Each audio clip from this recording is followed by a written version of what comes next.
Ghost Hunting in New England. Your favorite spooky podcast.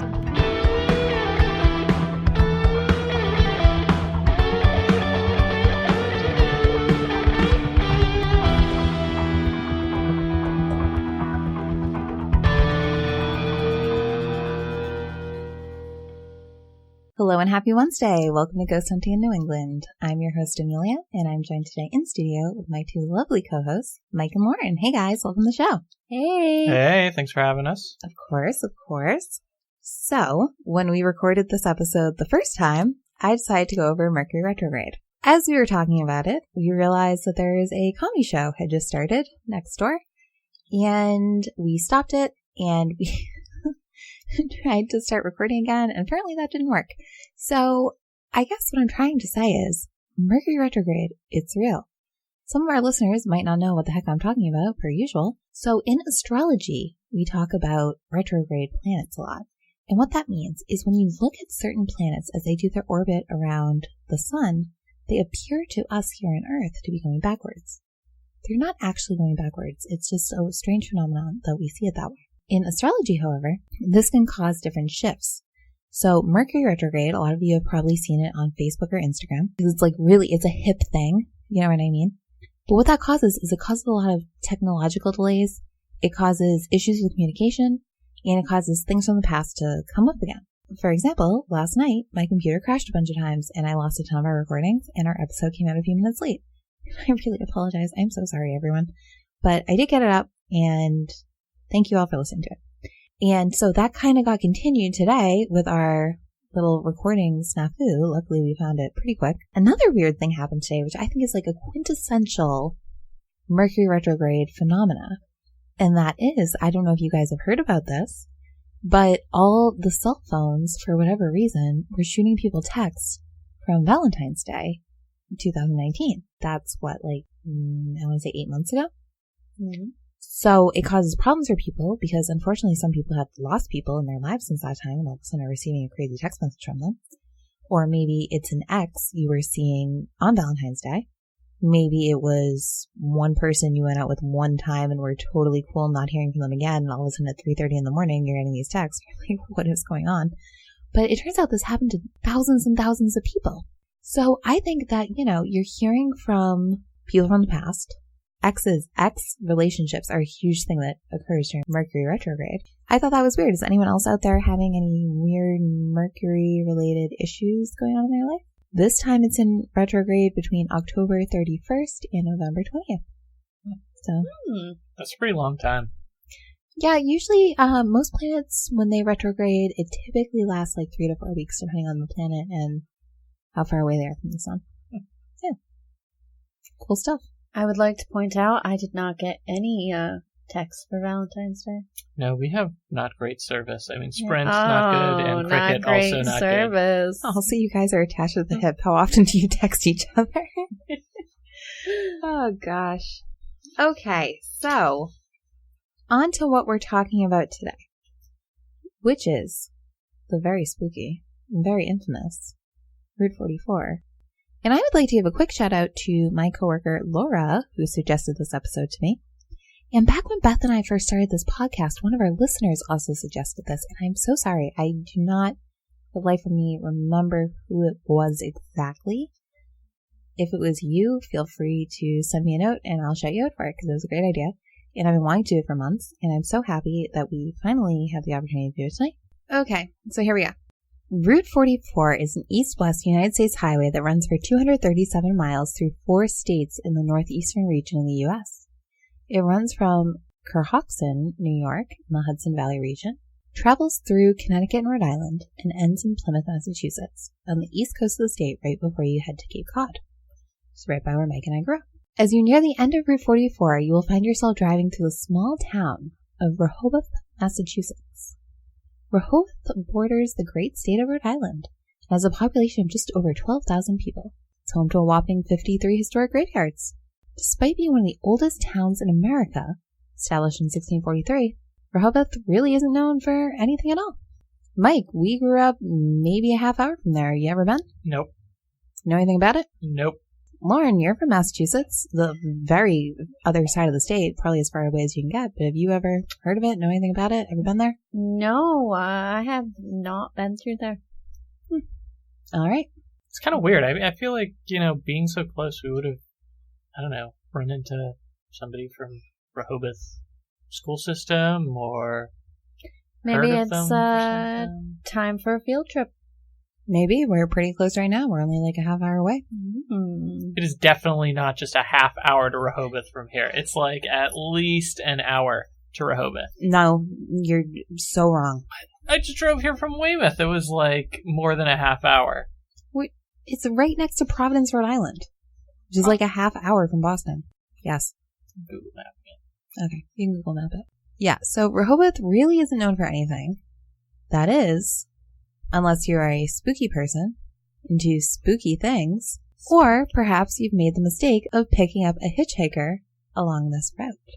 Which really you shouldn't do. It's 2019. Do you really need someone to tell you not to pick up hitchhikers? Like, that's kind of on you at this point. No, I'm sorry. It's okay to pick up hitchhikers. No. Not with me in the car. No. And not by yourself either, Mike. Don't pick up a hitchhiker. It's okay to pick up hitchhikers. No, it isn't. No, and I'm going to is. explain why right now. Because if you have the displeasure of picking up a very scary dude on Route 44 in Rehoboth, Massachusetts, then you might find yourself face to face with someone known as the redheaded hitchhiker. Locals to the town, which is not technically located within the constraints of the Bridgewater Triangle, but is very close, it's like 2 towns over, have been reporting the hitchhiker for decades, with the first accounts coming in from the 1950s. Despite all the years gone by, the description is almost exactly the same. A man wearing a red flannel shirt and dirty jeans, dirty boots. He has long red hair and a big, bushy red beard. But even scarier than his dated wardrobe choices are his dark, empty, soulless eyes. Ladies, bachelor number 1. While this man was often the talk of the town, the legend of the red-headed hitchhiker of Route 44 was made famous in the year 1994 when anthropologist Charles Turek Robinson published his book, New England Ghost Files, which has since run out of print. But if any of our listeners have a copy of that, I'd love to see it, and I'll definitely return it to you if you remind me to do so. Legend has it travelers down that portion of Route 44 will pick the man up after seeing him wandering down the road, sometimes with his thumb out for a ride, sometimes not. He'll only get into the back seat, even if there's no one else in the car but the driver. They'll ask where he is headed, but he'll give no response. He'll simply point down the same direction of the road the driver was already headed. After traveling down the road a ways in complete silence, the hitchhiker will suddenly begin to giggle. Those giggles will soon turn into maniacal, uncontrollable laughter that pierces the ears of those in the vehicle. The driver then begins yelling at the man to stop or attempts to pull over and get the man out of the car. And then, in an instant, the red-headed hitchhiker is gone. He simply disappears into thin air, even with the car moving at a pace of about 50 miles per hour. Crazy. Yeah, it's nuts. Spooky. Super spooky. Although, I feel like in the time of Uber, it doesn't feel that weird for a guy to be sitting in your backseat. Not at all. And I've never picked up a hitchhiker, so I don't know where they sit, but backseat seems safe. Seems like a safe choice.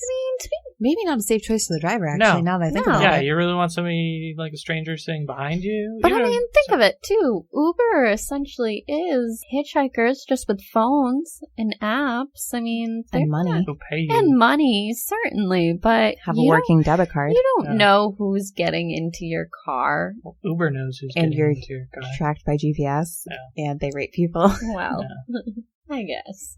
Okay. Although the man is gone from the back seat, some claim he still haunts the remainder of their rides. One witness said as he drove down the road, the face of the hitchhiker appeared in the side window of his car, as if he was floating alongside the vehicle as it sped down Route 44.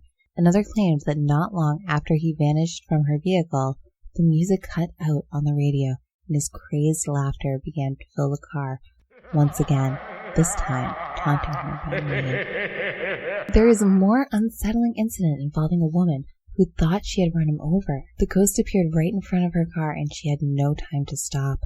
When she thought she had hit him, she stopped the car and got out to investigate. She did this despite the fact that she felt nothing under the car and heard no telltale thuds.